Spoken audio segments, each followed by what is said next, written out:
time now for our business update, and I'm joined in the studio by Brian Quinn. Good morning, Brian. We're following the latest updates on our big story of the day, Hurricane Irma hitting Florida. Meanwhile, you're taking a closer look at the cost of all that damage. Insurance analysts are estimating that covered losses from Irma could hit as high as $65 billion on wind damage alone, but that's only part of the picture. Roughly $2 trillion of property and a significant portion of the U.S.'s produce lie in Irma's path. That's up to 20% of Florida's citrus crop that could be destroyed in the coming days.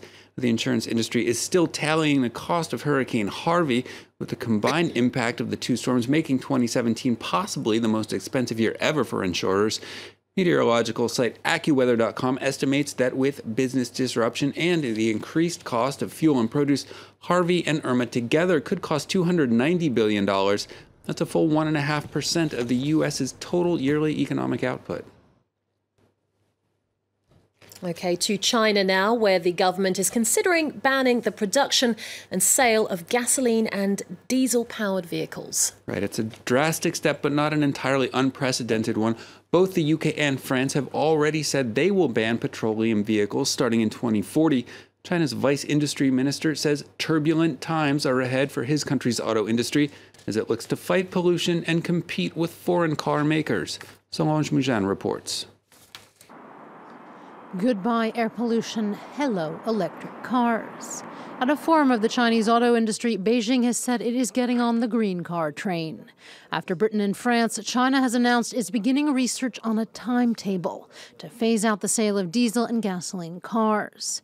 They haven't set a target date yet, but Beijing says the switch is necessary, even if it may create, quote, turbulent times. Some nations have worked out their timetables to stop conventional vehicle production. Our ministry has also started research to work out China's schedule. This move will surely bring profound changes to the environment and power of the auto industry. Plagued by heavy air pollution, China's decision to phase out traditional automobiles could have a major effect on its environment and its economy. For after the U.S., China is the world's second largest consumer of gasoline. And there's a growing appetite for cars in the country. Already, they made 28 million cars last year. One proposal currently on the table is creating a sales quota system, one that would require at least 12% of cars sold in China to be electric or hybrid by 2020. Many automakers are eager to get on the potentially lucrative electric car bandwagon, even if Beijing has said they will phase out subsidies. Volvo, Ford, Renault, Nissan, and General Motors have already said they're working to develop electric cars in China.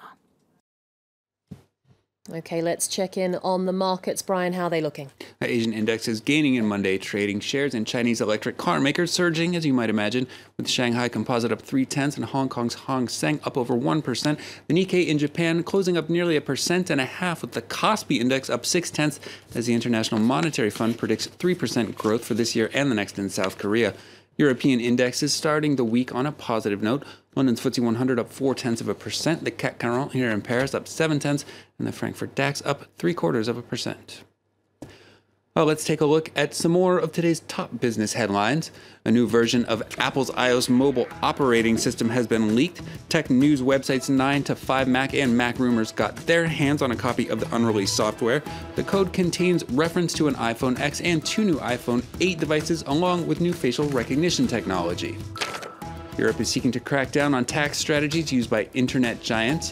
Finance ministers from a number of European countries sending a letter to EU's executives seeking to tax companies like Google and Facebook on their revenues rather than profits. Many European countries see minuscule tax receipts from internet giants who book their profits through subsidiaries in low-tax countries like Ireland.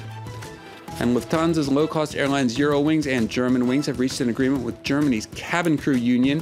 The proposed deal would end a 3-year fight over wages, profit sharing, and pensions for 1,400 staff that led to a strike last fall and the cancellation of around 400 flights. That agreement must now be formally approved by the union leaders and Lufthansa senior management. OK, finally, Brian, one company is using a high-tech upgrade to help its customers escape Hurricane Irma. Well, a number of Florida Tesla owners caught in the path of the storm found their cars suddenly showing an extra 30 miles of driving range Turns out the company had remotely upgraded the car's battery performance via a software update, allowing them to use the full capacity instead of the limited performance found on lower price models. And while the move was hailed by many as a helpful gesture, some owners aren't so thrilled, as it shows that the, quote, battery upgrade, normally costing several $1,000s, involves no change to the car's hardware and is essentially just an artificial limit on the car's natural performance. Although I think you knew that when you bought the car. Probably. Brian, thank you so much for that. Brian Quinn there with the business update.